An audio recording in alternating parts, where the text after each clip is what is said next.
J'interviens en cette fin de semaine pour faire avec vous un point sur la campagne de dons de TV Liberté et vous dire simplement que notre inquiétude grandit toujours. La baisse non pas du nombre, mais de la valeur des dons à TV Liberté compromet concrètement notre budget pour 2022, année qui s'annonce pourtant cruciale. L'argent donné par la communauté des donateurs nous offre l'indépendance et la liberté, le mordant et la ténacité, et je le crois, le professionnalisme. Alors, ce n'est pas au moment où le terrorisme intellectuel s'abat sur notre pays et notre peuple qu'il faut réduire la voilure, l'ampleur de la riposte. Nous avons donc besoin de la mobilisation accrue, significative, déterminante de nos téléspectateurs qui doivent bien comprendre que la liberté a un prix. Il nous faut compter sur la mobilisation de tous pour redresser la barre. Alors ce vendredi, mais aussi samedi et dimanche, je compte sur vous. Faites de TV Liberté le fer de lance de vos idées. 2022 est l'année de tous les dangers. Ils ne nous épargneront pas. En cette année décisive, TV Liberté est votre arme. Le fer de lance de vos idées.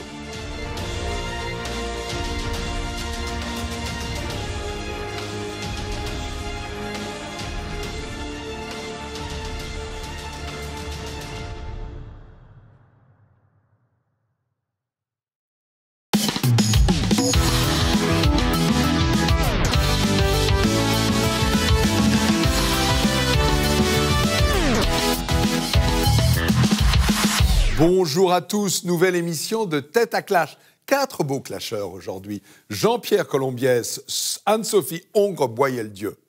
Ça, c'est un nom. Si vous vous souvenez de la Dame Blanche, vous saurez de quoi je parle.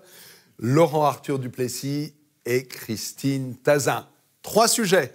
Le premier, c'est Pécresse. Est-ce que c'est la vraie surprise de cette élection présidentielle? Le deuxième, alors je vais être provocateur, mais après le référendum en Nouvelle-Calédonie, est-ce qu'il faut juste larguer les DOM et les TOM? On va pouvoir creuser la question. Et le troisième sujet, c'est la gauche. La gauche, c'est un naufrage annoncé. Moi, je voudrais un petit peu comprendre ce qui s'est passé dans les 10 années passées et essayer de se projeter un petit peu dans le futur. Voilà, allez, rendez-vous dans quelques secondes pour le premier sujet.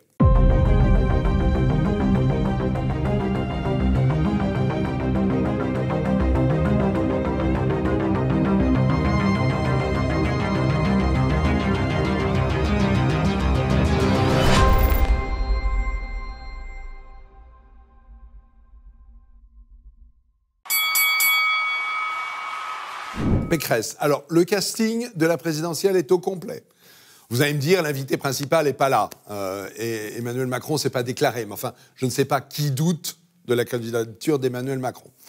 Valérie Pécresse, elle, est sortie vainqueur de la primaire des Républicains et les sondages lui sont très favorables.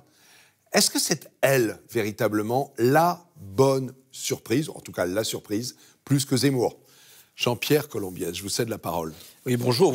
Oui, c'est une surprise parce que elle partait pas gagnante, c'est le moins qu'on puisse dire. Elle avait en face d'elle des challengers de poids, des challengers qui se voyaient déjà eux-mêmes au second tour. Donc oui, effectivement, le choix des électeurs des LR est une surprise. Est-ce qu'elle sera bonne ou mauvaise? Bon, ça c'est l'histoire électorale qui le dira. Maintenant, elle a des atouts. C'est une femme, incontestablement, ça peut être intéressant dans cette dynamique électorale. C'est la première fois que les LR ont un candidat qui n'est pas un homme avec beaucoup de testostérone. Là, on a une femme de tête qui a un parcours politique intéressant. Et j'ai envie de dire que ça peut être également son désavantage. Ça peut être son inconvénient. Pourquoi? Parce que justement... D'être une femme? Non, de se vouloir être l'héritière de parcours politiques qui l'ont précédée. Et je pense notamment à un nom qu'elle prononce beaucoup, et peut-être un peu trop. Maintenant, je ne suis pas son conseiller politique. Oui. Mais je trouve qu'elle se pue beaucoup sur l'expérience Sarkozy, qui pour moi n'est pas nécessairement le meilleur des repères dans ce contexte. C'est quelqu'un qui aujourd'hui est un client habituel et régulier des cours correctionnels. C'est pas fini. Ce parcours n'est pas terminé. Il n'y a pas que, c'est loin d'être du positif. Et pour quelqu'un qui a connu ce milieu de façon très, très... Rappelons, vous avez été policier. Hein. Pendant 34 ans, j'étais policier dans le judiciaire. Et c'est bien une institution, un des aspects de ce métier qui a été le plus martyrisé sous l'époque Sarkozy, justement. On pourrait en reparler, ça pourrait être tout un sujet du reste, sur des dégâts de la police du résultat. Vous pensez que ça va ressortir? Ça va lui être reproché? Je pense qu'en tout cas, c'est un des arguments que Macron pourra très largement utiliser contre elle. Il ne faut pas perdre de vue... Si Macron est effectivement candidat. Vous avez un doute? Ah oui. Non, donc, mon préambule vous semble déjà erroné? Pas erroné, mais pas sûr, pour plusieurs raisons. La première, c'est qu'il a lui-même annoncé il y a un an qu'il allait tellement nous en faire baver qu'il n'était pas sûr de pouvoir se représenter. La deuxième... Il a eu le bon goût de ne pas faire comme Hollande, de ne pas se fixer le chiffre. Hein. Oui, mais il n'empêche que... La deuxième, c'est que c'est quelqu'un qui a un ego tellement surdimensionné que s'il a une possibilité de perdre, il ne se présentera pas, parce qu'il ne supportera pas de sortir en chien battu de l'Élysée. Oui. Donc il faut qu'il soit sûr. Et le troisième, c'est que je pensais qu'il avait fait monter Philippe en arrière avec son parti, etc., pour que Philippe soit prêt à le remplacer s'il décidait effectivement de ne pas y aller pour tout un tas de raisons. Vous pensez que Édouard Philippe, on le manipule et que Emmanuel Macron l'a mis en lice comme ça? Je ne pensais pas que lui est juste... C'est un ressenti. Hein, j'aimerais juste terminer mon idée. Après, effectivement, ça peut être une théorie. Maintenant, pour l'instant, le contexte n'est pas du tout dans cette configuration. On sent plutôt que le bonhomme a envie d'y aller, quoi. Mais c'est intéressant parce que c'est une théorie que j'ai jamais entendue. Je voudrais juste terminer sur quelque chose qui peut être le contre-discours contre Pécresse de la part d'Emmanuel Macron, c'est de dire mais qu'est-ce que vous avez à proposer alors que le parti que vous représentez est celui-là même qui nous a mis dans une configuration d'échec telle que nous le connaissons. Et je pense notamment à la situation sécuritaire, parce que la politique du résultat de Sarko a eu pour conséquence catastrophique, 1, la déflation des effectifs, et 2, la politique du chiffre qui était une politique de trafic éhonté des chiffres. Ça, c'est un truc. Et pour terminer, je laisse la parole après, sans problème. On pourra tout simplement dire une chose que vous venez d'évoquer, justement, directement, c'est que tous les cadres de poids, les cadres, entre guillemets, sérieux de la Macronie, viennent des Républicains. Je dirais Castex, Édouard Philippe, Darmanin, et j'en oublie certainement beaucoup, Blanquer. Pécresse aussi. Oui, mais Pécresse n'est pas au gouvernement. Elle est au LR. Elle n'est pas encore au gouvernement. Elle a été désignée comme candidate. Mais Pécresse, c'est le double de Macron. Non, mais je parle de ceux qui ont rallié. Je parle de ceux des LR qui ont rallié la Macronie. Pécresse n'en fait pas partie, vous me l'accorderez. Non, mais... Pas encore, en tout cas. Vous pensez que c'est la même chose que Macron? C'est exactement la même chose. C'est exactement le double de Macron. Et je pense que si elle est là, justement, c'est pour, effectivement, récupérer les voix que Macron ne pourrait plus avoir parce qu'il a déçu sur un certain nombre de sujets. Oui. Et qu'elle est là pour faire semblant, parce qu'en revenant chez les LR, qu'elle avait largué allègrement, et pour effectivement faire la même politique que Macron. Si vous regardez son parcours depuis des années, vous ses pensez déclarations... qu'il y a une sorte de complot qui fait que... Pas complot, manœuvre. Les manœuvres, le en même temps de Macron. C'est-à-dire qu'on prévoit tout, on manœuvre... Pardon, il y a un sondage qui met... Valérie Pécresse devant Emmanuel Macron au second tour. C'est un sondage. Elle bénéficie de l'effet surprise. Elle est nouvelle aussi. Pour moi, je suis tout à fait d'accord avec Christine. C'est-à-dire que Pécresse, c'est Pécron ou c'est Macresse. Enfin, c'est exactement la même chose. Pécron, Macresse. Et puis, je reviens sur ce que vous avez dit. On y a cru, enfin, je dis on globalement, hein, on y a cru, l'électorat à droite, il y a cru à Sarkozy, mais il s'est drôlement fait avoir dès le lendemain des élections. C'est-à-dire que cette vague du Karcher qu'on allait sortir, de la politique de droite, de la politique sécuritaire, il avait un discours, il avait certainement plus de personnalité et de conviction au moins affichée que Mme Pécresse, qui franchement est mauvaise dans son rendu. Quand on n'y croit pas, on pense à un pantin. Quand on la voit, on se demande si elle n'est pas... Voilà. Pour vous, elle n'impacte pas. On dirait à Hollywood qu'elle n'imprime pas l'image. Dis donc, elle est Valérie Pécresse, avec par contre un ego et une volonté d'y arriver surdimensionnée, ça c'est sûr. Oui, et pour moi, il n'y a aucune différence. Pour réussir en politique. Oui, mais il faut quand même avoir un minimum de conviction, ou au moins faire croire à des convictions, ce qu'avait réussi à faire croire Nicolas Sarkozy. Je pense que les électeurs LR, avant de replonger chez Valérie Pécresse, il va falloir quand même... et Zemmour est là, et il trouble le jeu à ce niveau-là. Sophie Hongre, juste une seconde.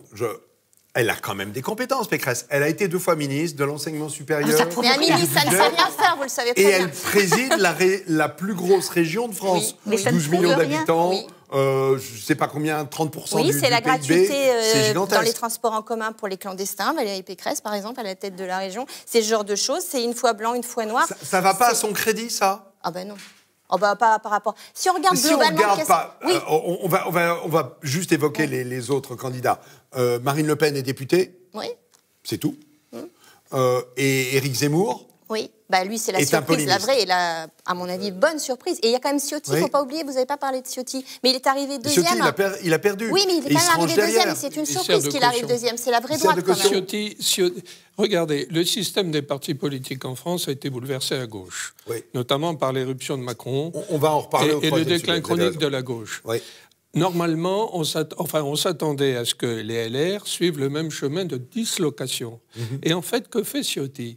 Il apporte une caution patriotique à Valérie Pécresse, qui n'a aucune colonne vertébrale, qui est une mondialiste invétérée, qui est, je suis d'accord, un sosie en jupon de Macron. Et Ciotti lui apporte une caution patriotique, identitaire, régalienne et anti-immigration à tout craint. Et Ciotti joue un rôle de contre-feu au risque, à la possibilité d'une dislocation des LR. Imaginez que Ciotti ait décidé de rallier Zemmour. Oui. Le LR aurait été disloqué. Il aurait été disloqué. Les militants auraient largement suivi Ciotti. Et Valérie Pécresse serait le bec dans l'eau. Et donc Ciotti porte une responsabilité énorme, c'est qu'il cautionne une mondialiste. Et alors je ne sais pas s'il fait ça par bêtise ou parce qu'il a vraiment envie d'être ministre de l'Intérieur. Oui, voilà, plutôt, oui. Mais il a de l'ambition. C'est peut-être plutôt ça.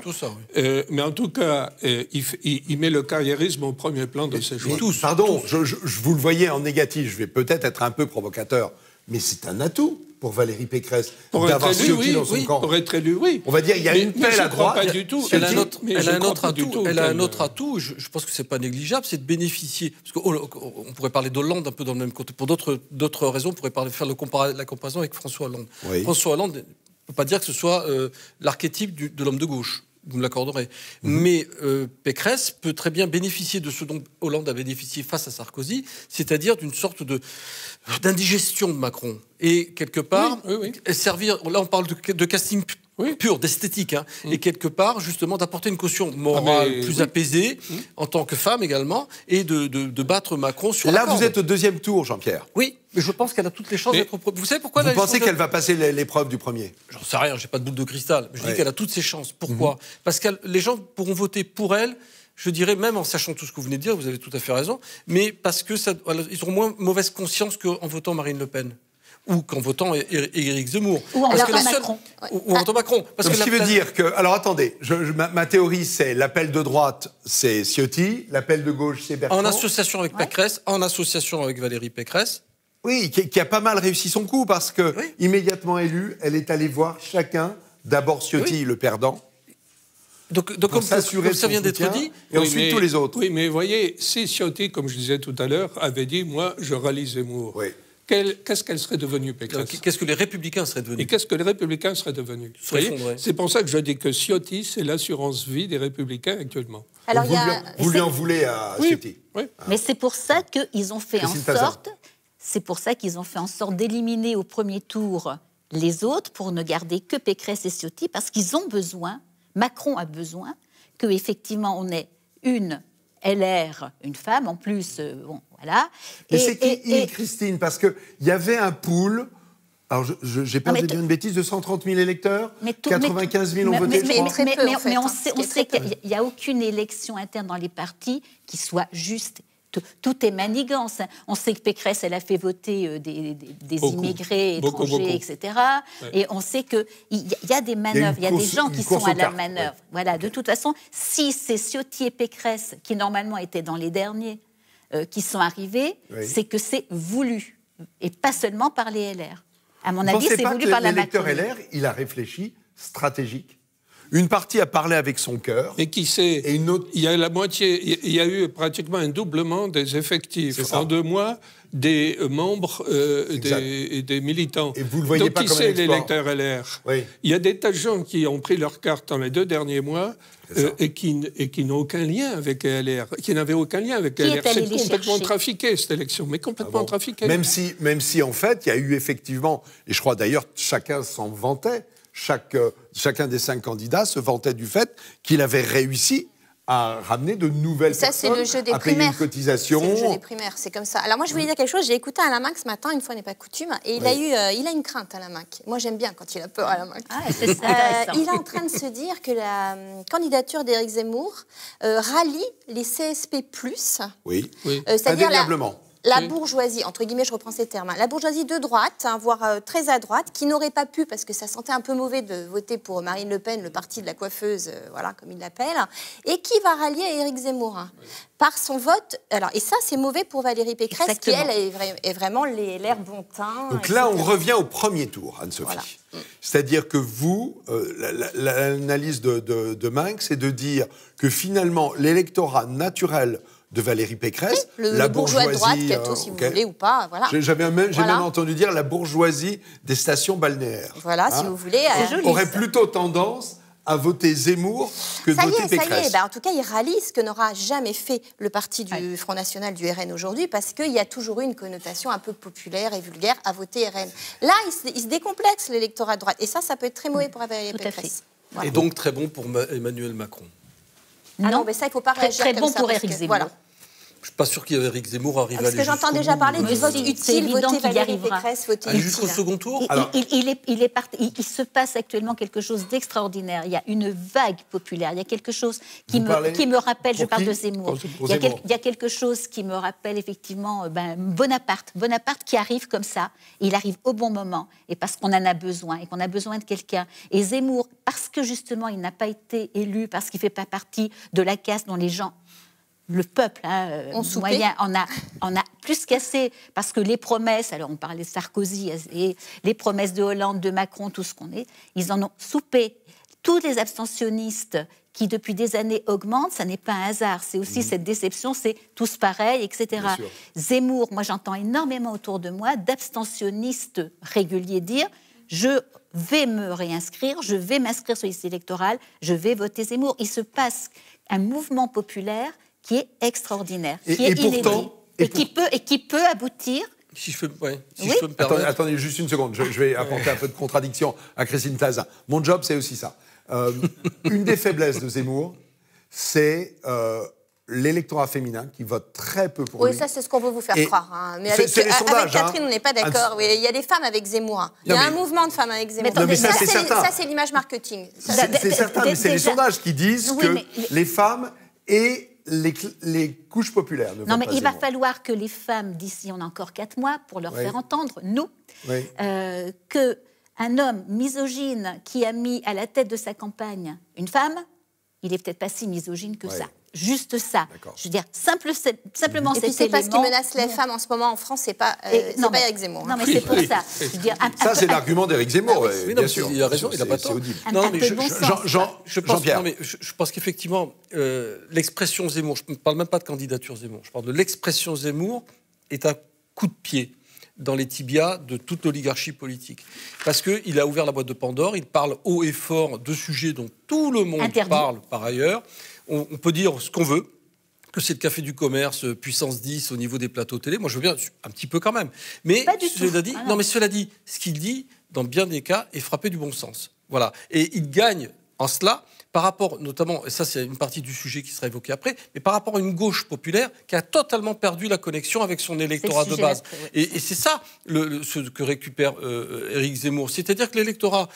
Une grande partie de l'électorat populaire qui ne se reconnaît plus effectivement nulle part parce qu'on a mal parlé, on a mal évoqué, on a mal appréhendé les sujets sécuritaires, se retrouve dans ce qu'il dit. Pas seulement. Oui, mais est-ce que l'électorat populaire se retrouverait plutôt chez Marine Le Pen, justement? Oui, mais je pense qu'il ne faut pas l'écarter non plus. Les sondages de de CSP disent qu'ils vont vers Marine Le Pen. Mais il a raison, parce que je pense qu'à un moment donné, ce qu'a dit Éric Zemmour, c'est quand même assez extraordinaire par instant.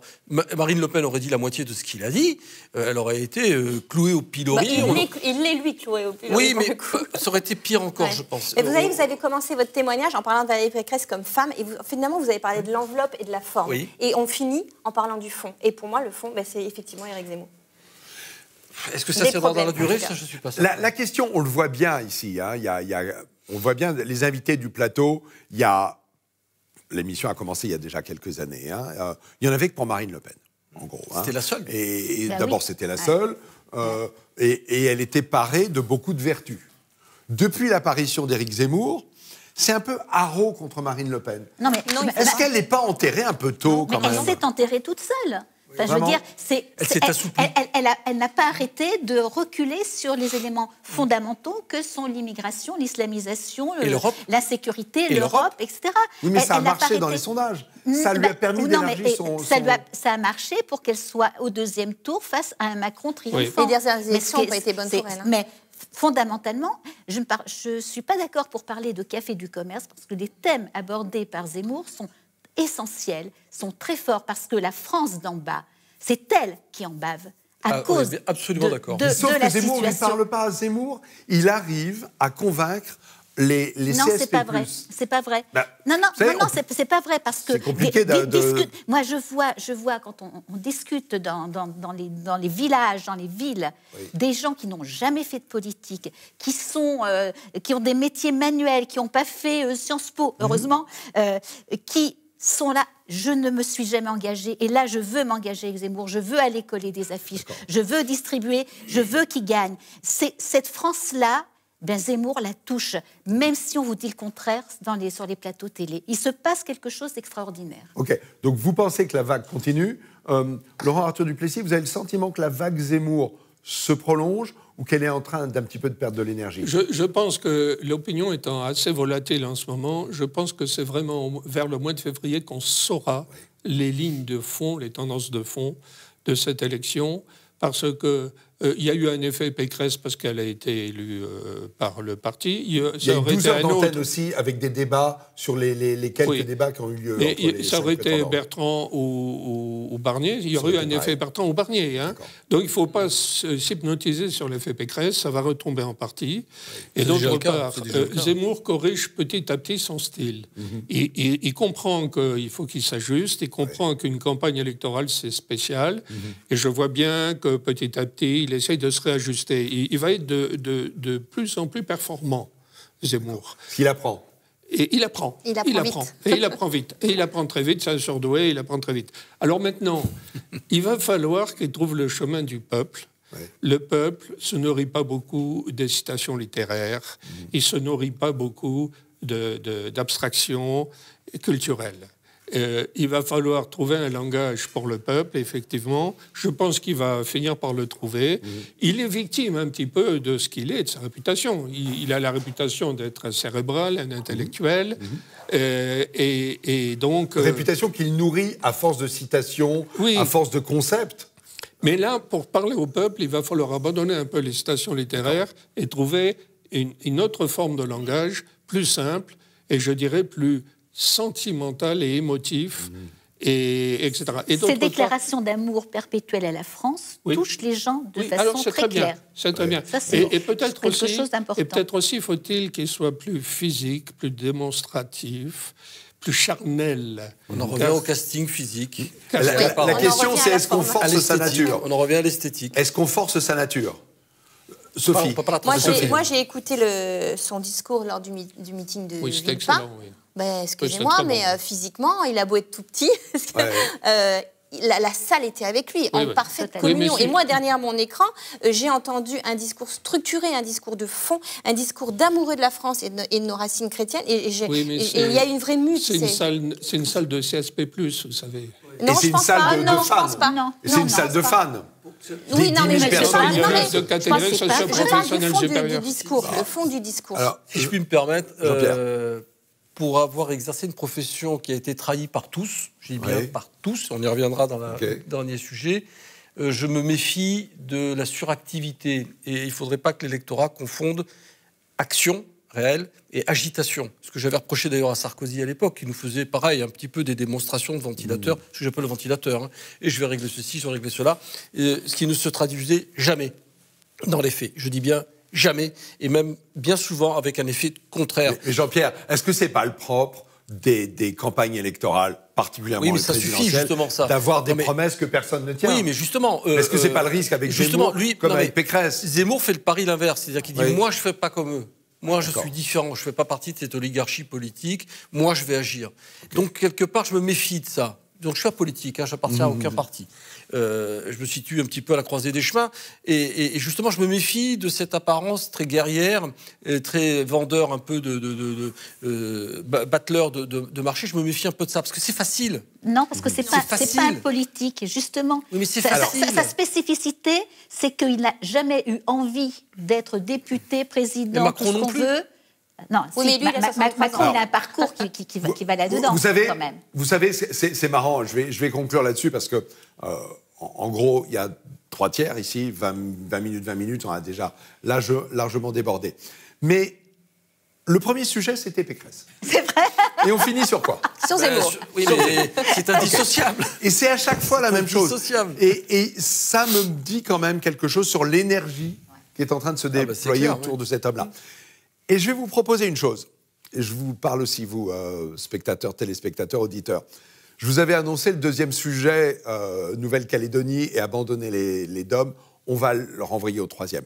On va enchaîner sur la gauche, parce que je vous sens bien chaud pour parler de mais enfin, je voudrais quand même avoir un engagement de votre part.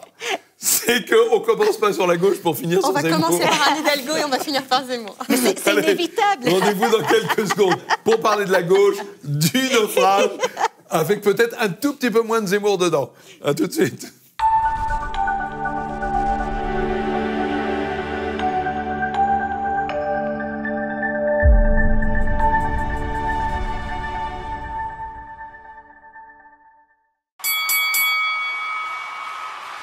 Allez, nouveau sujet numéro 2. Zemmour. Non, pas Zemmour. Pécresse. Non, pas Pécresse. La gauche. La gauche et ce naufrage annoncé. Pourquoi ? C'est quand même inouï. Hein. Souvenez-vous, c'est pas si vieux. Il y a 10 ans, François Hollande était élu. Certains lui contestent l'étiquette de gauche. Enfin, il était élu. Et actuellement, les sondages, avec pas moins de 7 candidats, hein. Alors, je ne sais pas si tout le monde les a en tête, mais je vais vous le faire. Je vais essayer d'en oublier au cas. Donc, Anne Hidalgo, Montebourg, Mélenchon, Fabien Roussel. Poutou. Il m'en manque 2. Poutou. Attendez, Poutou. Nathalie Arthaud et je regarde mes notes, Poutou, Philippe Poutou. Philippe Poutou, oui. Mais je pensais qu'il y en avait 7. Jadot. Et j'ai oublié, voilà, merci beaucoup, j'ai oublié Jadot. Voilà, j'avais essayé de faire de gauche claire de rose à rouge foncé. J'avais oublié le vert au milieu. OK, donc il y en a 7. Provoque un peu. Et pour autant, c'est 25% maximum. Qu'est-ce qui s'est passé ? Alors, je vous demande pas d'aider la gauche, quoique ça m'arrangerait, parce que la démocratie, c'est aussi les oppositions. Mais qu'est-ce qui s'est passé et est-ce qu'il y a des solutions pour que ça reprenne un petit peu. La gauche a substitué l'immigré à l'ouvrier comme base électorale, où elle a essayé de le faire. C'est très net pour la France insoumise, mais le Parti socialiste, ça fait longtemps qu'il a fait ça. Et d'autre part, et corollairement, la gauche a complètement esquivé les questions centrales d'immigration, d'identité. Or, maintenant, l'immigration et l'identité sont des préoccupations centrales du peuple français. Donc, elle a déserté à la fois ce combat identitaire et anti-immigration, et elle a déserté également la défense du peuple français face aux méfaits de la mondialisation, la destruction du pouvoir d'achat, le déclassement des classes moyennes, etc. Alors, il me semble qu'il y a une phrase de Hollande qui résume tout ce qu'est devenu la gauche et qui explique pourquoi elle ne peut plus fonctionner. C'était pendant sa campagne donc, de 2012.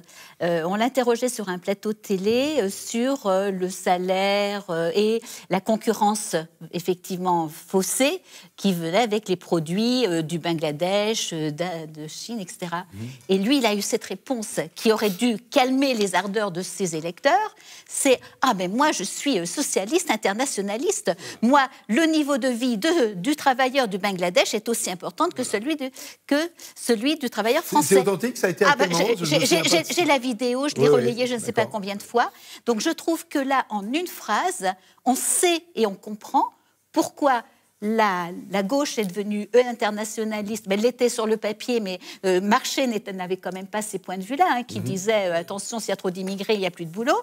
Donc cette gauche-là, elle est devenue effectivement internationaliste, mais en privilégiant l'étranger, donc l'immigré et celui qui vit à l'extérieur, plutôt que le français. Vous pensez que c'est la seule raison de cet effondrement de la gauche? Non, c'est multifactoriel. Ça me paraît un peu court. Il y a beaucoup de raisons. Moi, j'aurais tendance, j'ai la faiblesse de me considérer comme étant de gauche. D'accord. Ça peut en surprendre certains, mais c'est le cas. En tout cas, en matière économique, notamment, j'ai la faiblesse de penser qu'une juste répartition des richesses est la meilleure garantie d'une paix sociale, qu'elle soit nationale ou internationale. Donc, de fait, ça me classifierait un peu légèrement à gauche. C'est un vrai critère. En matière sécuritaire, ce serait bien autre chose. Et justement, c'est là que le bas blesse. Et c'est ce que j'ai reproché à certains élus de gauche, dits de gauche. Je leur ai reproché d'avoir justement abandonné ces sujets que vous évoquez au profit d'une sorte de droite qui s'est approprié ces sujets alors que ça n'était pas les siens, ça n'était pas ces sujets de cœur. Et je leur ai reproché, je leur ai dit, mais vous vous rendez pas compte à quel point, lorsque vous tapez sur les institutions de la police, de la justice, vous rendez un service terrible à des partis politiques qui ne défendent pas justement ces sujets. Ceux qui souffrent le plus de l'insécurité, ça n'est pas la droite dite d'ultra privilégiés. Eux, ils vivent dans des résidences fermées, sécurisées, avec des vigiles partout, c'est pas leur problème. Par contre, c'est le problème d'une grande majorité de personnes, d'individus, de la société civile qui vivent dans des cités tenues par des voyous. Et ça, vous l'avez complètement laissé tomber et vous en êtes coupable de ça. Entre autres, vous savez qu'à l'heure où nous parlons, là, il est 12h30, il y a une manifestation des magistrats, des greffiers, des personnels de justice devant Bercy. Or, cette situation n'est pas née sous Macron. Si on a paupérisé la justice, la police, tous les services qui, en gros, ont pour cœur de métier de défendre le plus grand nombre. Le régalien. Le régalien.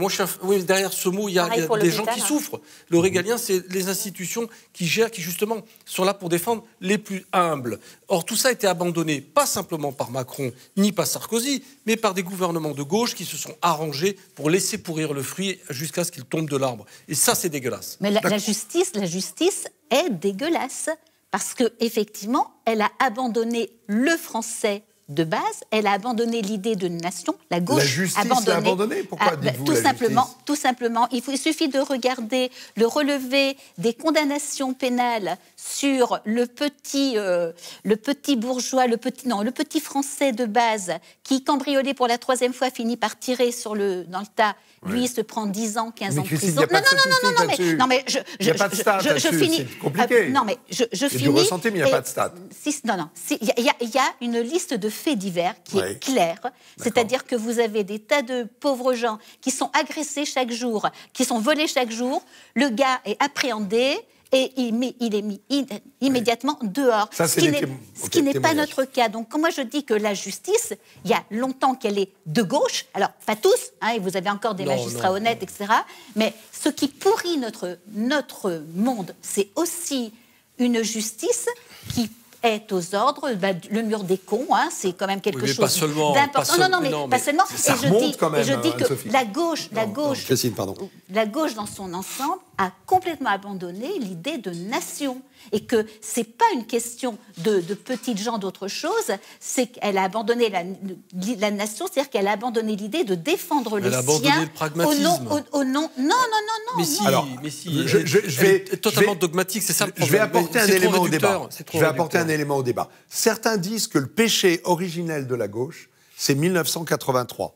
Quand la politique décidait et qui a permis à François Mitterrand d'arriver au pouvoir, collectivisation, un certain nombre de restrictions de circulation des capitaux, arrive et change radicalement en 83. En 1983... Et que ça n'a pas été dit. Il y a eu le tournant mondialiste, en 1983. C'est-à-dire qu'en 1983, le gouvernement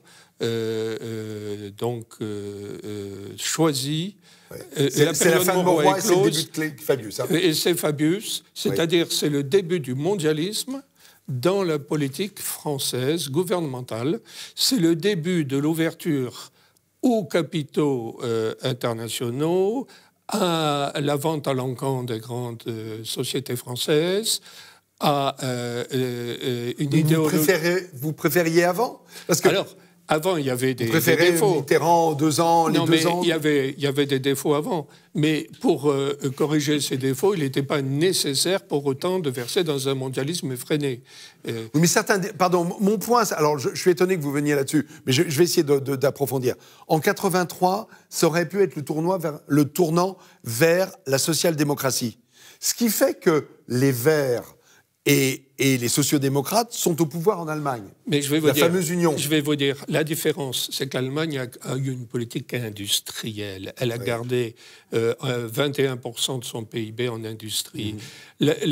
En 83, le tournant, ça n'a pas été vers une industrialisation à la Pompidou ou à la De Gaulle. Ça a été vers une tertiarisation de l'économie avec les théories fumeuses d'Attali et de Menck, qui, à l'époque, proférait les imbécilités dont nous sommes victimes aujourd'hui, où il disait, c'était enseigné à Sciences Po et partout, maintenant il faut faire du tertiaire et du quaternaire et laissons l'industrie à la Chine.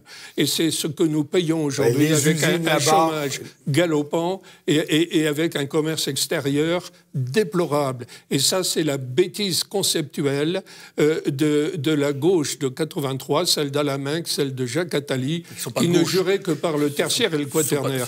Et c'est ça qu'il fallait faire, c'était réindustrialiser la France. Moi, Anne-Sophie, on ne vous a pas entendu. Oui, je voulais rebondir là-dessus. Parce que vous dites, la gauche, un naufrage probable. Et moi, j'ai envie de vous dire, mais avec Macron, est-ce qu'il y a encore besoin d'une gauche? Est-ce que c'est pas pour ça qu'il n'y a plus de gauche? Parce que Macron, il était ni droite ni gauche. Je vous rappelle, c'était quand même son slogan quand il était arrivé. Il a réussi à s'installer. C'est plutôt fort ce qu'il a fait. Aujourd'hui, il n'y a quasiment plus besoin de parti socialiste parce que de temps en temps, il va piocher ici et là. Et je parle en matière, même souvent, pour moi trop à mon goût, mais en matière sociétale, par exemple. Et Dieu sait qu'il s'en donne à cœur joie pendant son quinquennat. Mais il va piocher comme ça de temps en temps des mesures qui vont faire plaisir à la gauche et qui contentent le socialiste. Et je pense qu'il y a beaucoup de socialistes qui ont voté Macron et qui prête à en refaire autant. Il n'y a même plus besoin de la gauche à la Hidalgo. Et qu'est-ce qu'il y a dont on n'a pas encore entendu parler? Il y a les écolos. Et les écolos, ils sont forts en France. Les écolos, ils ont raflé des grandes villes en France, avec l'abstention. Assez peu, Lyon, Bordeaux, Grenoble. Des grandes villes, Annecy, Strasbourg aussi. Enfin, voilà. Villages de campagne. Le RN n'en a pas fait autant depuis longtemps, quand même. Et il représente quelques 10 millions d'électeurs. On dit que c'est l'avenir à cause des jeunes qui... Oui, mais cette écologie-là, elle est rude. Ce sont des alateux-là. Enfin, c'est des gens... Voilà, c'est des Khmer verts. C'est des extrémistes. Pour le coup, ils sont sectaires. Ils le revendiquent, ils l'appliquent. Et on leur a donné la gestion d'une ville. Donc, si vous voulez, quand on dit il n'y a plus de gauche en France, mais il n'y en a pas besoin, il y a Macron. Et il y a un peu Pécresse dans le fond. Donc tout va bien. Anne Hidalgo n'a pas d'utilité. Vous auriez pu rajouter Paris, parce qu'on voit bien à quel point la politique parisienne d'Hidalgo est influencée par justement ce parti vert qui, à mon sens, est très dangereux. Ça, c'est l'alliance qui a lieu pour... Oui, mais c'est électoraliste peut-être, mais derrière tout ça, au-delà de la défense de la planète, qui, à mon avis, ils en parlent très peu, en fin de compte, la défense de la planète. Par contre, ils parlent beaucoup de révolution sociale. Et c'est là où c'est très gênant. Si vous avez entendu ce qu'a dit Jadot, il n'y a pas plus tard que c'était hier soir, je crois, ou ce matin même, au sujet des agressions sexuelles et des mises en cause d'hommes politiques, de personnalités politiques susceptibles d'être mis en cause. Il a dit une chose terrible. Il a dit que il lui suffirait qu'on lui fasse part de soupçons sur un homme susceptible d'avoir commis des agressions sexuelles pour l'écarter de la vie politique. Vous vous rendez compte de quoi on parle là? De soupçons, c'est-à-dire que la présomption d'innocence, on la met de côté, le droit... on le met de côté, on se fout éperdument de ce que la loi de notre pays dit. C'est une pratique révolutionnaire, ça. On se contentera de rumeurs. C'est de ça dont on parle. On se contentera de rumeurs. Vous imaginez un petit peu si à un autre État, on parlait de ça dans un autre État, vous dire mais qu'est-ce que c'est que cette République qu'ils nous promettent là? C'est celle de la rumeur, de la calomnie, de machin. Je ne défends pas les agressions sexuelles, on va être très clair. J'ai commandé, justement pour en revenir sur la gauche, pourquoi la gauche s'est effondrée à tous les niveaux. J'ai eu à commander à Marseille un groupe spécialisé dans les agressions sexuelles et les viols. Nous ne faisions quasiment Que ça. D'accord. À plus de 80%, notre activité. Juste pour savoir, ça représentait combien de personnes ? De personnes, c'est-à-dire... Qui s'occupaient de ce sujet à Marseille ? Nous étions une quinzaine, une vingtaine, mais vous allez comprendre là où je veux en venir. C'est que cette unité qui faisait un travail quasi unique en France, en tout cas à Marseille, on ne faisait que ça, a été supprimée d'un claquement de doigts lorsque M. Chevènement a décidé de mettre la Pol Prox partout et qu'il fallait récupérer du monde. Or, de manière dogmatique, parce qu'il n'y avait pas les moyens de la mettre en place partout, on a supprimé d'un claquement de doigts, et je vous jure que c'est vrai, je peux vous assurer que c'est la pure vérité, du jour au lendemain, nous avons été supprimés. Donc cette unité qui travaillait quand même sur aujourd'hui, on ne parle que de ça, bien sûr. C'était notre cœur de métier. Vraiment, nous étions devenus de très bons professionnels. Je ne parle pas pour moi, je me tire pas les pompes moi-même. Je rends même hommage. Vous aviez acquis une compétence. Absolument. Et nous étions une brigade composée à la fois d'hommes et de femmes, donc il n'y avait aucun problème là-dessus. Et on travaillait vraiment là-dessus, sur ce que j'appelle moi des prédateurs. Et bien cette unité, qui avait de très bons résultats, a été supprimé uniquement par dogmatisme parce qu'un crâne d'œuf de Beauvau avait décidé qu'il fallait fournir des moyens à cette politique qui a duré qu'1 an et demi puisque Sarko est arrivé derrière et a tout supprimé du jour au lendemain. On n'a pas été Zemmour recréé. arrive, il le restaurera forcément. Pardon ? Si Zemmour arrive, il le restaurera et c'est le seul de tous ceux... Retour à la première là où je veux en venir, si vous voulez... J'avais promis un débat avec moins de Zemmour dedans. Justement, pour en venir à ça... Je sens que ça ne va pas être facile. Mais je vais vous dire, si je vous freine pour mettre du Zemmour dedans, moi je vais mettre du Marine Le Pen dedans. Parce que certains disent que Marine Le Pen est une femme de gauche. Oui. Par exemple, la retraite à 60 ans. Ça, c'est une revendication de gauche.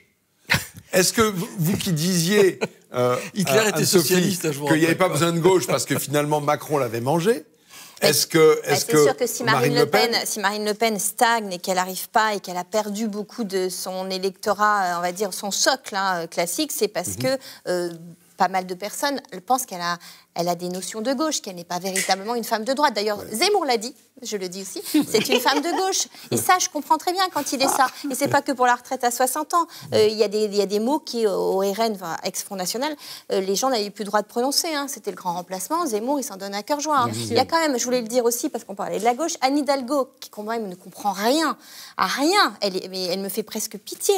Elle a dit hier que les musulmans d'aujourd'hui en France étaient les Juifs de 1933. Comment on peut être à côté de la plaque à ce point-là, ne serait-ce qu'en regardant ce qui me fait monter les foules quand même. On en pense qu'on en veut, mais il y a un phénomène Zemmour, il y a quand même Ciotti qui est arrivé 20e. Le problème de l'identité et de l'immigration en France, quelle que soit la façon dont on a envie de le traiter, il faut que ce soit au centre du débat politique. Et elle vous ressort des vieilles maraudes islamo-gauchistes. Alors, je vais... Parce qu'elle est de gauche. Le paradoxe de ces candidatures, c'est qu'elles font paraître François Hollande comme extrêmement charismatique. Oh, c'est pas possible, ça. Oui, je comprends, ça fait rire tout le monde. Mais ce que je veux vous dire par là, est-ce que la gauche, elle ne manque pas de quelqu'un qui incarne, quelqu'un de puissant? Justement, c'est Taubira qui est vu en ce moment. Mais pourquoi la gauche ne trouve pas quelqu'un de puissant pour l'incarner? Tout simplement parce que, comme elle est maintenant substantiellement affaiblie, substantiellement discrédité aux yeux du peuple.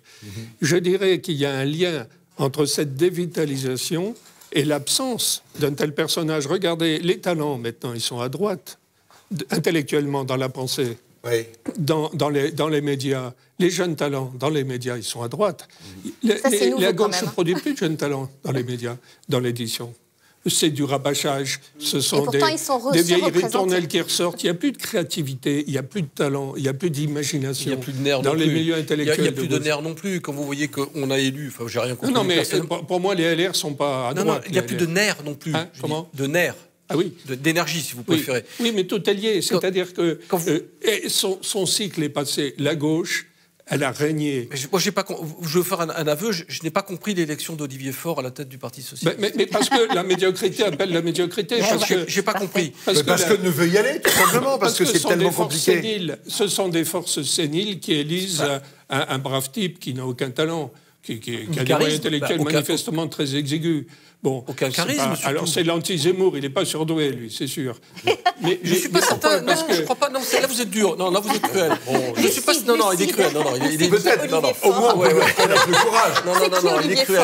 Non, moi, je ne suis pas l'avocat d'Olivier Faure. Je ne pense pas que ce soit quelqu'un. Il est très sympa. Il s'en brave. Non, mais il a des idées. Quand j'écoute parler, j'entends quelqu'un qui a du fond. Il a du fond. Mais je suis désolé. Il n'y a pas de forme, il n'y a pas de fond, il n'y a pas d'énergie. On ne se dit pas. Tiens. Et puis il n'y a pas de virtuosité. C'est pas un leader, quoi. Non, mais vous rejoignez ce que je vous disais sur le fait que ça manque de leadership, tout ça. Oui, et c'est lui qui a choisi Anne Hidalgo, d'ailleurs. C'est lui qui a soutenu considérablement Anne Hidalgo. Donc, de fait, on a les champions qu'on mérite. Soutiennent les imbéciles, là, on peut dire. C'est la preuve par c'est la coalition des imbéciles, on peut dire. Voilà, le risque de la candidature d'Hidalgo, c'est qu'elle risque de ruiner le Parti socialiste. Non, il se sera ruiné tout seul. Moins de 5%. Il se sera ruiné tout seul. Je vais vous dire, le Parti communiste est mort à la fin des années 70, le Parti socialiste meurt comme de la même façon.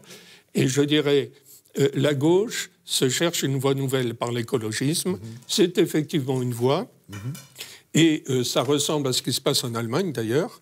Où ça marche pas mal. Mais le grand cycle de domination de la gauche, c'est fini. Oui. On change d'époque.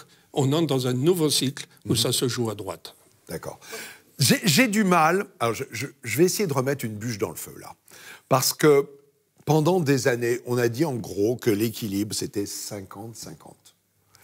Est-ce que, quand on parle de sociologie politique, sur des très longues périodes, est-ce que c'est pas exagéré de dire que d'un seul coup, cet équilibre à presque 50-50 est devenu 20-80 ? Est-ce qu'il n'y a pas quelque chose qui nous échappe ? Oui, parce que l'épicentre s'est déplacé de la gauche vers la droite. Oui. Donc maintenant, vous voyez bien, tout se joue à droite. Si vous cumulez Marine Le Pen plus Zemmour plus une poussière de candidats comme Dupont-Aignan, etc., rien que là, vous arrivez à quasiment... Mais la France est à droite. Le problème, c'est qu'elle n'a pas de représentant de droite depuis des années et qu'on s'excuse d'être de droite à longueur de temps. Alors, et bien, Éric Zemmour ne s'excuse pas et c'est pour ça qu'il fait un tabac. C'est Zemmour qui casse les codes. Là, Zemmour casse les codes, là. Zemmour casse les codes. Et je ne sais pas si vous avez regardé les débats pour la primaire des LR. Ils sont tous mis à parler comme Zemmour, plus ou moins. C'est extraordinaire. Pécresse, Barnier, Bertrand, tout le monde parlait comme Zemmour. Oui. C'était fascinant. Alors je ne dis pas qu'ils feront ce qu'ils promettent ou que Pécresse fera ce qu'elle promet. Mais la France est à droite, ça c'est sûr. Zemmour a bouleversé la rhétorique. C'est pas que la France est à droite, à mon avis, c'est que la vraie gauche a disparu. Moi, je suis une femme de gauche et je continue de me revendiquer comme une femme de gauche parce que moi, je suis de la France de Jaurès. De la gauche de Jaurès, de la gauche de Zola, de Hugo. Oui. Ça, ce sont mes référents. Et je reste profondément une femme de gauche. Il serait classé extrême droite aujourd'hui, Jaurès. Non, mais ce que je veux dire, c'est que cette vraie gauche qui est la mienne... votre gauche de cœur. C'est la gauche de cœur et d'esprit. Je suis pour Zemmour et je fais sa campagne et mais je ne suis pas d'accord avec lui sur certains points, mais parce que j'aime la France. Parce que j'aime la France et que la seule façon de la sauver, c'est ça. Or, la vraie gauche, c'est la gauche patriote. Et c'est cette gauche qui veut qu'il y ait une nation, qu'il y ait une patrie. Et celle-là, ils ont perdu finalement... Ils ont perdu ce discours. Ils ont perdu le fil qui le relie à ça. C'est pour ça que je dis la vraie gauche... Oui. Vous avez un point d'accord tous les deux ? Non, mais elle a raison. Non, mais clairement, et c'est ce que on ne peut que le reprocher à ces, entre guillemets, pseudo-gauches aujourd'hui qui existent, qui survit, qui a perdu, mais pas seulement ça, elle a perdu tous ses repères. Il n'y a plus aucun repère. On parlait du pouvoir d'achat. Ils n'en parlent pas tant que ça. Enfin, ils sont inaudibles. Moi, je suis désolé, j'attache beaucoup d'importance au casting. Comme dans un film. Hein. Si vous avez de mauvais acteurs, vous avez de mauvais résultats, vous avez de mauvais films. Mais les bons acteurs, ils ne sont plus là. Or, le problème, est-ce qu'on a laissé émerger les bons ? Je ne suis pas certain. Je pense qu'il y a une volonté de mettre sous les ténoirs des personnalités trop fortes. Ce qui a été toujours le cas des partis dominants. Autour d'Hollande, il y avait le vide. Il y avait le vide. C'est lui qui a quand même créé Macron. Il ne faut quand même pas le perdre de vue. Macron n'est pas arrivé. C'est le vide. Autour de Macron, c'est le vide. Oui, mais c'est la nature du vide. C'est la nature par eux-mêmes. Ils sont le vide. Qu'est-ce qu'est l'idée a pu avoir Hollande de mettre un type comme Macron, secrétaire général de l'Élysée et ministre des Finances ? C'est une aberration. C'est un choix mondialiste. Oui, tout à fait, on est tout à fait d'accord. Ce qui était déjà l'expression... C'était peut-être un choix d'un technicien plus que... Non, technicien mondialiste. C'est l'expression du renoncement à une vraie idéologie, à un vrai dogmatisme. Or, aujourd'hui, il ne reste qu'un dogmatisme sectaire, et j'en reviens au vert, qui n'ont qu'une idée en tête. D'ailleurs, j'ai du mal à les cerner.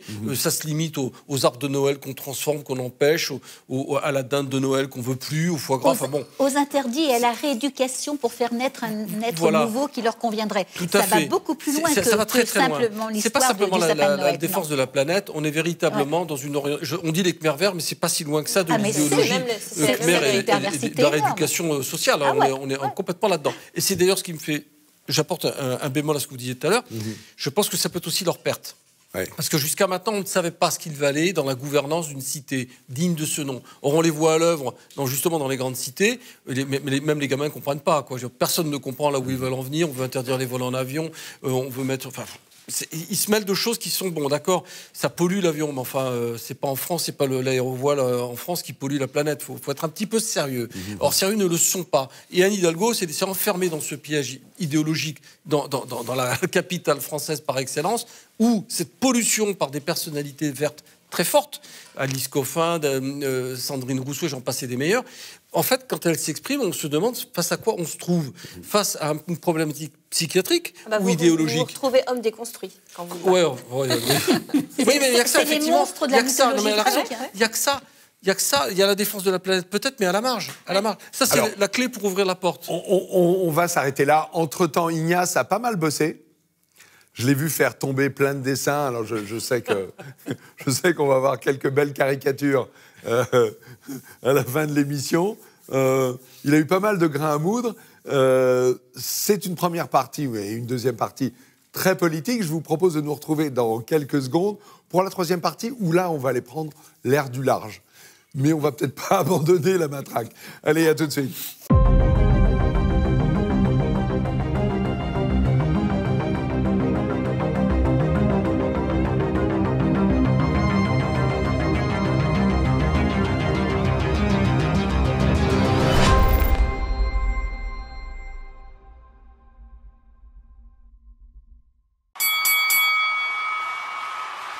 Alors j'étais provocateur en la nommant « Faut-il larguer les DOM et les TOM ?» Je m'explique. On vient d'avoir le résultat du 3e référendum du processus qui a été mis en place il y a une trentaine d'années en Nouvelle-Calédonie. Processus qui a abouti à faire voter 3 fois de suite la population là-bas. Et le 3e vote aboutit à un vote très majoritaire pour rester au sein de la France.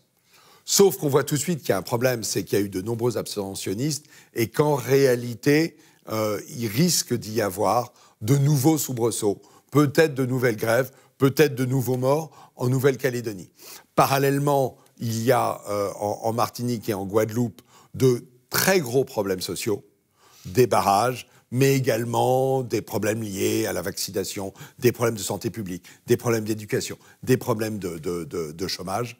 Et tout ça se multiplie dans les DOM et dans les TOM. Ma question, c'est, est-ce que finalement, il ne faut pas leur donner l'indépendance, négocier avec eux leur départ, et puis on verra bien, et avoir avec eux peut-être des rapports adultes. Christine Tazin, je vous vois sauter sur votre fauteuil. Oui, c'est scandaleux. Négocier avec eux leur départ, oui. Mais c'est la France, je suis désolée. Ils ne sont pas chez eux, ils sont chez nous. Ce sont des territoires qui sont français depuis très très longtemps. 1850. Oui, et c'est la France qui en a fait ce qu'ils sont. Qui en a fait des territoires, effectivement... Non, mais on n'est pas d'accord, mais quand même... Ça, c'est le bienfait de la colonisation. Mais non, c'est pas seulement de la colonisation. Il faut quand même arrêter. On ne va pas refaire la guerre d'Algérie sans... Non, mais oui, c'est ça qu'ils veulent... Non, mais sauf que s'il y a des populations qui veulent partir, il faut peut-être c'est parce qu'elles ont dit au dernier référendum. Sauf que les Français qui vivent là-bas depuis plusieurs générations... Ils sont aussi chez eux. C'est un autre débat, ça. Et ils ont choisi aussi de rester français et de garder le mode de vie français. Et par ailleurs, si on abandonne la Nouvelle-Calédonie, puisqu'il s'agit de la Nouvelle-Calédonie essentiellement, la Chine va dire youhou, à nous, la bonne chose. Justement, c'est quand même monstrueux de renoncer à notre présence là-bas, alors qu'il y a des tas de pays mondialistes et qui ne cherchent qu'à exploiter effectivement le sous-sol et surtout la position, aux dépens et de la France, mais de tout l'Occident, des puissances occidentales. Alors, vous savez, si vous bouillez de manière très apparente, il y en a un qui bout à feu depuis quelque temps, c'est Laurent. Moi, je voudrais attirer l'attention sur le fait que la France possède le deuxième domaine maritime du monde. Or, gigantesque. Ça devient un atout économique, et ça va devenir de plus en plus un atout économique majeur à cause des progrès technologiques pour l'extraction offshore des minerais dans le sous-sol marin. Et donc, ça, c'est un atout de première importance pour la France. Bon.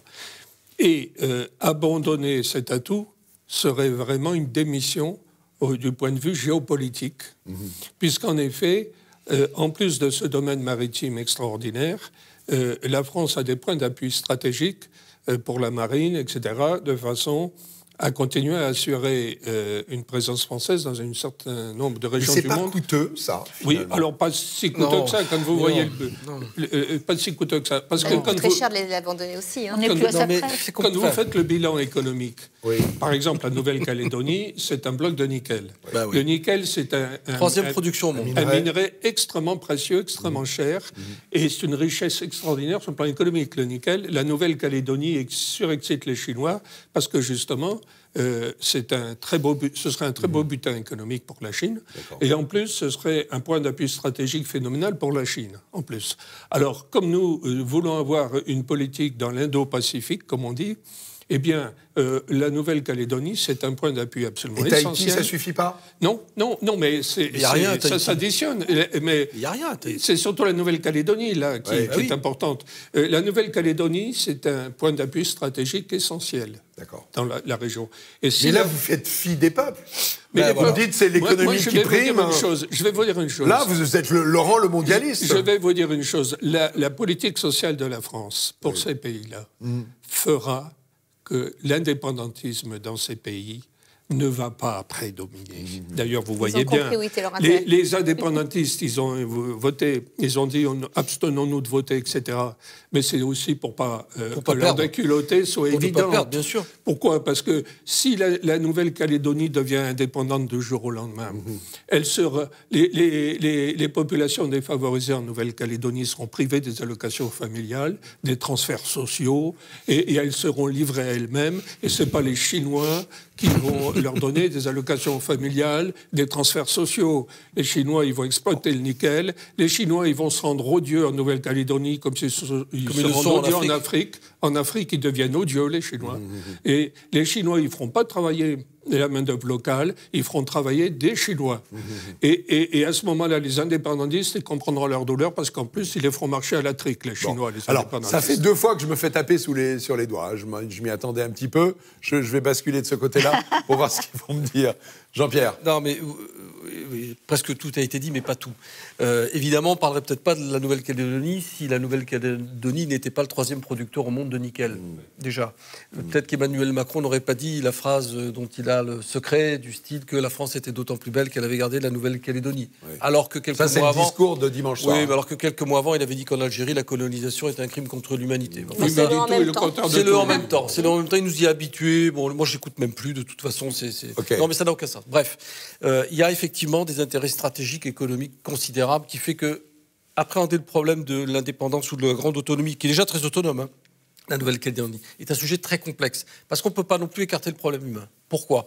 Parce que la Kanaki, qui est l'état rêvé des indépendantistes, existe. C'est-à-dire que la communauté kanak a toujours été en révolte contre les occupations colonialiste. Il faut appeler un chat un chat. C'est une occupation colonialiste. Et on a mis de côté cette population qui ne nous intéresse pas plus que ça, parce qu'elle a un mode de vie, elle a une relation avec la nature et le temps qui n'est pas du tout la même, ce qui est un peu comparable aux Indiens nord-américains. Mais ça veut dire quoi, on a mis de côté ? On ne s'est pas intéressé au développement de leur communauté, tout simplement. C'est une réalité. Ils sont français ? Non, mais ils sont français. Ils sont français depuis 1850. Enfin non, ils ne sont pas français. Mais pourquoi vous dites qu'on les a mis de côté ? Sous l'autorité de l'État français. Il aurait fallu les intégrer différemment. Je sens revenir le même refrain que ce qu'on a déjà eu de colonie. Laissez-moi terminer. Jean-Pierre Colombiès, allez-y. Je vous laisse la parole, vous verrez. Fini.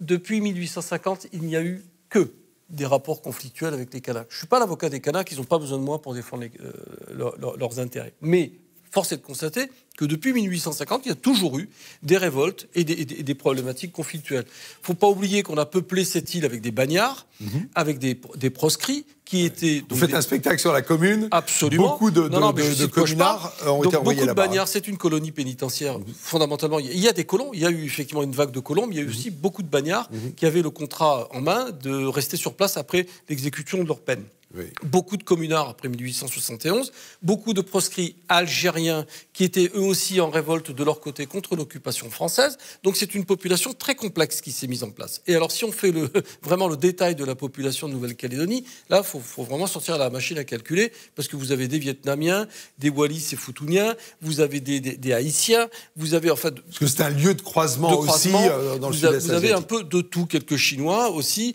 et avec aussi une interconnexion de rites religieux, parce que vous avez des catholiques, des protestants, des hindouistes, quelques juifs, pas beaucoup, mais il y en a, très peu de musulmans, mais il y en a aussi. Bref, c'est un kaléidoscope humain absolument d'une complexité énorme, avec quand même une prédominance des Kanaks de plus de 40%. Donc ça, on ne peut pas non plus le mettre de côté. Ils sont un peu plus chez eux que nous ne sommes chez nous. Bref, ça c'est... Ça se dit. Non, c'est une réalité humaine. C'est une réalité humaine. Donc s'il y a une évolution, elle doit aller dans le sens, effectivement, de manière très pragmatique, des intérêts économico-stratégiques, mais aussi en conciliant les oppositions humaines. Si on ne fait pas ça, on va effectivement encore s'installer dans des guerres débiles, comme on a connu avec l'Indochine ou l'Algérie, en menant des guerres qu'on perdra d'avance. Parce qu'il n'y a pas de guerre qui puisse se gagner dès lors que l'humain est en jeu. Ça n'existe pas. On a perdu toutes nos guerres comme ça, et nous, les Américains, du reste. Donc il faut tenir compte de ces particularités humaines, socio-économiques et stratégiques. Personne ne dira le contraire, que les Chinois lorgnent ça avec beaucoup de gourmandise. Pas que les Chinois, on est quand même très près de la Nouvelle-Zélande et de l'Australie. Et eux aussi ont un œil très, très attentif sur ça. On met les Chinois, on a vite fait les intégrer dans ces calculs-là. Ils ne sont pas les seuls à lorgner sur la Nouvelle-Calédonie. Certes, oui, mais leur crainte, c'est que géographiquement, la Nouvelle-Zélande et l'Australie soient entourées par des points d'appui qui appartiendraient d'une manière ou d'une autre aux Chinois. Donc avant même de vouloir conquérir le caillou, ils veulent surtout empêcher l'influence chinoise sur place. Mais Anne-Sophie, je vous ai senti un peu en contradiction avec ce que disait Jean-Pierre. Non, mais c'est pas une contradiction. Il ne faut pas avoir les choses comme ça. Il y a des Kanaks, normal, ils sont chez eux depuis longtemps, mais on est aussi chez nous. Depuis 3000 ans. Oui, mais alors... Mais vous semblez dire que c'est pas très important. Mais c'est pas très important, c'est un point, c'est une donnée, mais notre donnée à nous, c'est que c'est la France et qu'on a à défendre nos territoires français. Et on n'a surtout pas à s'excuser, encore une fois, parce que j'entends la petite musique revenir qu'on connaît de l'Algérie, on s'est excusé et on continue à le faire, en leur donnant une indépendance qu'ils ont voulu. On n'a pas perdu la guerre pour autant. On leur a laissé leur indépendance. Je pense qu'on n'a pas perdu la guerre pour autant d'Algérie. On l'avait même complètement gagnée. Voilà, on l'avait même complètement gagnée, on va dire. Vous l'avez perdu politiquement. Voilà, politiquement, on l'a perdu. Et j'entends encore les excuses qui vont venir, on va devoir s'excuser d'avoir colonisé, mais il y a eu aussi des apports qui ont été faits. Et moi, je défends le principe que la Nouvelle-Calédonie est française. On leur a donné 3 référendums, ils se sont prononcés 3 fois. J'aimerais bien qu'en France, on fasse des référendums autant. Là, on n'a pas l'idée en France aussi de demander de temps en temps au peuple français son avis, parce que l'idée des 3 référendums en Nouvelle-Calédonie, la seule chose que j'ai à penser, moi, c'est qu'on devrait faire pareil en France et donner un peu plus la parole au peuple. Je rappelle quand même que du temps de Michel Rocard, quand a été mis en place ce programme de référendum. À l'époque, 98. Tout le monde était persuadé qu'au 3e référendum, l'indépendance serait votée et votée largement. Oui. Or, si les indépendantistes n'ont pas voulu participer à cette élection, c'est pourquoi ? C'est parce qu'ils savaient qu'ils allaient la perdre. Bien sûr. Et comme ils savaient qu'ils allaient la perdre, ils ont préféré que la déculottée ne soit pas évidente et officielle. Bon, alors après qu'ils veuillent faire des troubles parce qu'ils ne veulent pas admettre la volonté populaire, les troubles, ça se traite. Bon. Ça a été traité déjà. Et ça le sera encore. Mal. Et ça le sera encore. Et puis, si on le traite comme ça a été traité il y a plus de 30 ans, c'est-à-dire par des morts... Si c'est des gouvernements de gauche, c'est pas traité. Le problème, c'est que ça n'est pas traité par les gens qui, effectivement, négocient, accordent. Et ça, c'est la marche en avant, c'est-à-dire, plus vous râlez, plus vous créez des troubles, plus on vous donne. Donc, on encourage systématiquement la sédition. Cela dit, le référendum local est une bonne solution parfois pour calmer le jeu. Et on pourrait faire la même chose aussi aux Antilles. Effectivement, je suis archi convaincu que la grande majorité des Iliens sont pour rester dans le giron de la France, parce qu'effectivement, par l'apport des retraites, du soutien social, et j'en passe les meilleurs. Tous les sondages disent que c'est même au niveau de 80% de la population. Oui, mais alors faisons-le. Mais alors faisons-le. Qu'est-ce qu'on attend pour le faire? Au contraire, on laisse s'exprimer une minorité agissante et raciste, parce qu'il est les Blancs, de manière univoque, quasiment. Alors là, on aurait des surprises aussi à ce niveau-là. Mais pas seulement. Vous savez, il y a des régions, que je pense à la Corse aussi, de manière très hypocrite, où en Corse, on a régulièrement des revendications autonomistes très fortes. Là aussi, banco, chiche. Ils ont dit non déjà à Jospin, qui avait proposé un projet d'autonomie. Ils ont dit non majoritairement. Donc les gens ne veulent pas. Sauf qu'actuellement, la mode est effectivement à l'autonomie, l'indépendance, et on chasse le vilain colonisateur. Et donc, on laisse effectivement les plus excités, les plus indépendantistes faire la loi. Alors qu'un pouvoir digne de ce nom pourrait les réduire à qui? Je suis désolée. Il y a, face à une insurrection pareille qui ne correspond pas à ce que veut la majorité de la population, c'est mais pour que la réaction énergique soit d'autant plus valable, encore faut-il la légitimer par une consultation populaire. C'est encore mieux. Si vous faites une consultation populaire préalable après, vous êtes tout à fait légitimé à rétablir l'ordre. Là, vous allez dans le sens d'Anne-Sophie qui disait « Moi aussi, je serais demandeuse de référendum en France. Sur d'autres sujets, et plus nombreux. Elle a raison, c'est ça. En Nouvelle-Calédonie, il y en a eu 3 des référendums. Et pourquoi il y en a eu 3? Parce que moi, je me suis demandé, parce que j'ai des mauvais souvenirs aussi de référendums, on a fait revoter les gens qui n'avaient pas bien voté la première fois. Est-ce qu'on n'a pas, en faisant 3 référendums, enfin vous parliez de requin, c'était quoi l'idée de base? C'était qu'au fur et à mesure, on grimpe vers l'indépendance? Et c'est pour ça que ce qui est intéressant, c'est de voir que ce que voulaient Rocard, finalement, c'est le résultat inverse qu'on a maintenant. Oui, c'est ça. C'est qu'au 3e référendum, on a une écrasante majorité qui veut rester dans la France. Donc, c'est bien le projet rocardien qui est mis en échec par cette 3e consultation référendaire. Mais qui n'est pas politiquement correct à l'échelle mondialiste, des mondialistes. C'est le droit des minorités, des petits, des peuples, etc. Et donc, on est dans un problème idéologique que suit et développe la gauche actuelle avec un enthousiasme délirant. D'accord. Enfin, gauche, il y a gauche et gauche. Je rappelle qu'à l'Algérie, c'est un sujet qui est délicat chez vous, la gauche. Non, mais parce qu'il faut pas être naïf. Non, mais ce qu'elle est devenue. Non, mais même pendant l'Algérie, je rappelle quand même que l'Algérie. Oui, mais ça, c'était il y a longtemps. A été réprimée autant par la gauche que par la droite. Oui. Mais vous parlez d'une gauche qui n'existe plus depuis longtemps, depuis très longtemps. Vous parlez d'une gauche qui n'existe plus depuis très longtemps. Oui, mais que certains évoquent encore aujourd'hui, malheureusement. Non, mais Jaurès était catalogué à gauche, mais Jaurès aujourd'hui, on le mettrait très à droite. Aujourd'hui, Jules Ferry était catalogué à gauche. Jules Ferry, c'est lui qui a lancé l'empire colonial français et Jules Ferry. Anticommunard. Même Clémenceau s'y revenait aujourd'hui. Allez, écoutez, je savais bien que mon idée ne tenait guère la route, mais je voulais alimenter le débat. Entre-temps, Ignace a beaucoup travaillé. Il dessine, et il dessine, et il dessine. Et dans quelques secondes, nous allons découvrir ces caricatures. Je ne sais pas s'il va avoir le temps d'en avoir fait 4, 5 ou plus. Enfin, voilà à quoi je ressemble. OK. Non, ça va, c'est pas mal. C'est pas de l'égoïsme, c'est juste que je suis sur le ça aurait pu être pire. Ah, Laurent est magnifique. Alors là, je vais vous dire, Laurent le magnifique, il mérite bien son nom. Laurent, superbe Laurent. Merci. Oui, très bien, on va finir par les 2 femmes. Jean-Pierre, qui a un petit peu l'air du ravi de la crèche. C'est cruel, ça. Ça c'est cruel. Je vais vous dire, Anne-Sophie. Faut changer de coiffeur. Pareil, c'est peut-être le message. C'est peut-être le message. On dirait le ravi de la crèche. Il est dur avec nous. Oui, c'est une caricature. Voilà, il a trouvé un angle. Ouais. Christine, sublime. Écoutez, Ignace, vraiment, vous avez fait très très fort. Je ne vous en vais pas pour ce qui me concerne. Les autres, je les laisse vous retrouver à la fin de l'émission. Et nous, on se retrouve début d'année 2022. Je vous souhaite de très bonnes fêtes. Profitez-en. Mangez, buvez français. Et on se retrouve tout début janvier. À très vite pour une nouvelle émission, une nouvelle année. Et une année électorale, ça ne vous aura pas échappé si vous nous suivez. À bientôt.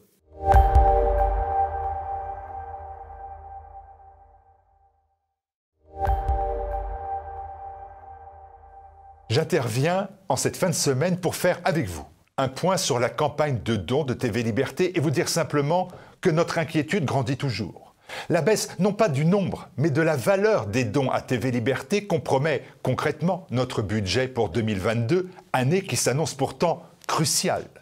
L'argent donné par la communauté des donateurs nous offre l'indépendance et la liberté, le mordant et la ténacité, et je le crois, le professionnalisme. Alors, ce n'est pas au moment où le terrorisme intellectuel s'abat sur notre pays et notre peuple qu'il faut réduire la voilure, l'ampleur de la riposte. Nous avons donc besoin de la mobilisation accrue, significative, déterminante de nos téléspectateurs qui doivent bien comprendre que la liberté a un prix.